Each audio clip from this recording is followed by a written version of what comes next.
what's up, fellas? Today I'm gonna show you guys a problem I have on this John Deere 200 quick coupling problem.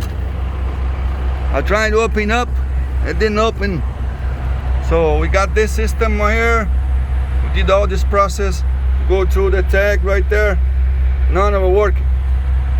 And now I can make me help open up the quick coupling. So guess what? I have to figure it out. What's going on? Why the bucket will not come out? So the bucket's supposed to come out like that. Well, guess what?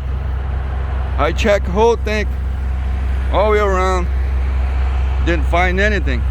Look underneath, look inside, and find nothing.